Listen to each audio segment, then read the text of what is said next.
Welcome, friends, to another episode of House History. I know it's been a while, but we are back, and I am here today with Catherine Padgett. She is the new president of the LaGrange Area Historical Society, and her husband Marcus, and they have been kind enough to share their remarkable home with us. This home is located in LaGrange. It's by Kensington and Ogden. I'm sure a lot of you have seen it. It's an old Lutheran church that was converted into a home.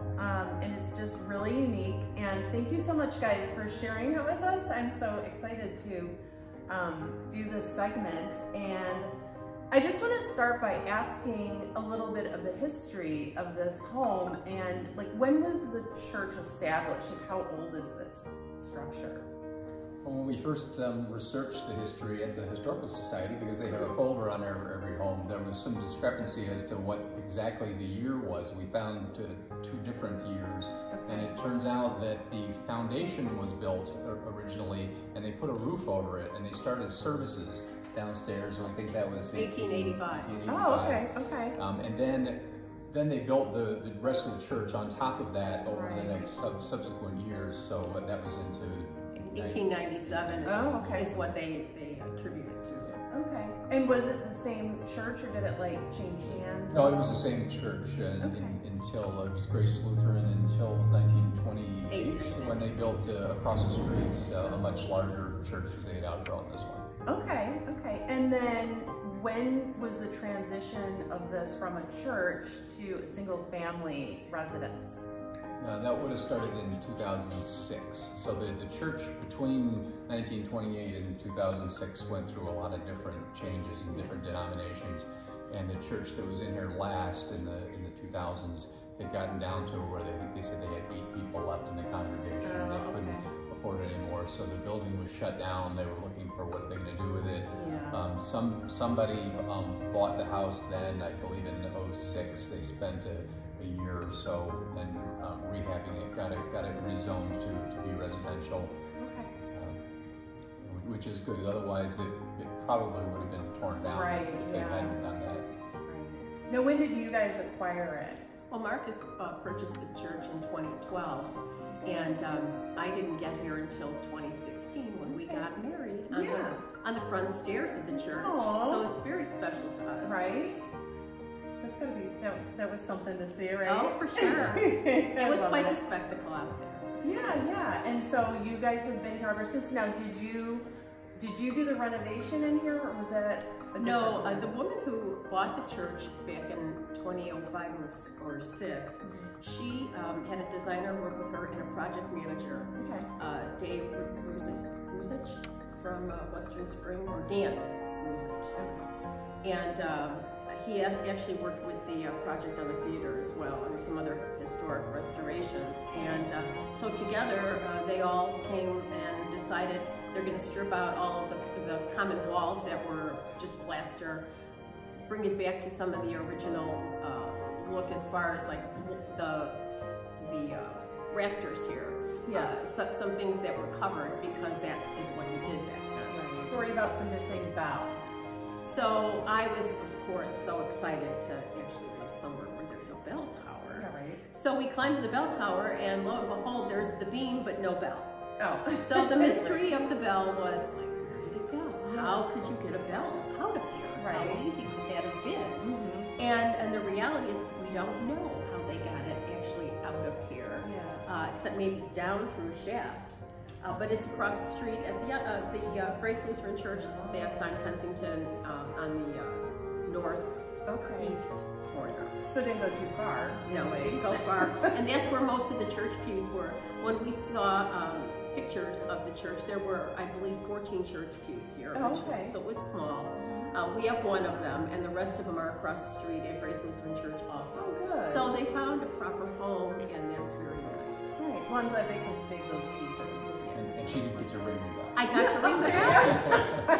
So we had the house on the first Home and History Tour in 2019, and that was with the LaGrange Area Historical Society. And I did go across the street to see if there were any artifacts, and that's when I found out that information.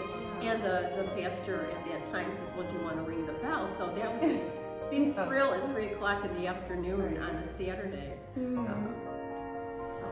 that's a cute story. I love that. Well, okay, so we're gonna get started. So come with us and we're gonna kind of take a stroll through this wonderful, unique property.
Okay, so tell me a little bit about your favorite part of the structure. Yeah, my favorite part is having the high ceilings with the open beams. Yeah. And if you look at the beams up here, the way the church was originally set up, it was a Lutheran church, and it was very modestly ornated. So it was all white boards over the top of those beams, and white over the top of the brick. So you didn't see any brick, any wood. It was just all solid white. So when they did the renovation, beautiful they pulled the board off of the beams, sheetrocked it back behind, opened up the brick, which is just an amazing thing. One thing I like to point out to people that if you look at the beams up on top, think about how long those boards are. Right. How hard it would be to find boards that long. Yeah. But then think again that up above those beams, there's an attic that goes up another 10 feet. So those boards are much, much longer than they look. Yeah. And that's all old growth wood from turn of the century that you can't get anymore. Yeah. And I'll show, this is how it originally looked. You can see there's no brickwork. So that was it originally.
because you have And we little like modern color. pin lights, and then you have the Like a strange dichotomy of white style. which is So so see, here's this nice. return this. But again, shaped like the windows. Right, but not easy to dust. Oh, I'm sure. I know we had a couple of cleaning people. We cleaned this area. Okay, you missed a few spots. Anyway, eventually we'll find somebody crazy enough to do it. And then it has a basement. It does. So I said, I think personally this is the perfect house for somebody who has 2 children and they are maybe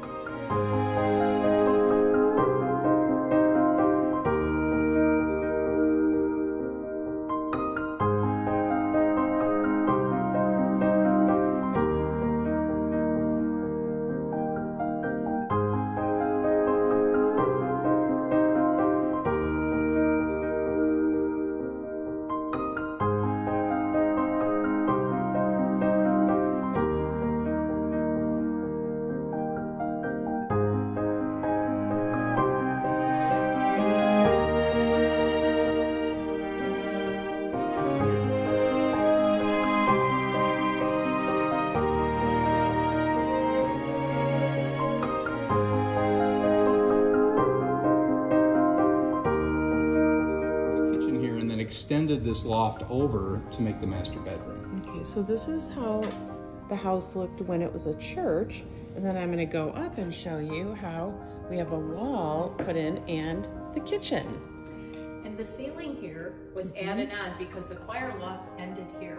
Oh, okay. So this became the rest of the bedroom. Mm-hmm. This beam post Yeah. is actually around a log. It was a log that was used as the support beam. Wow.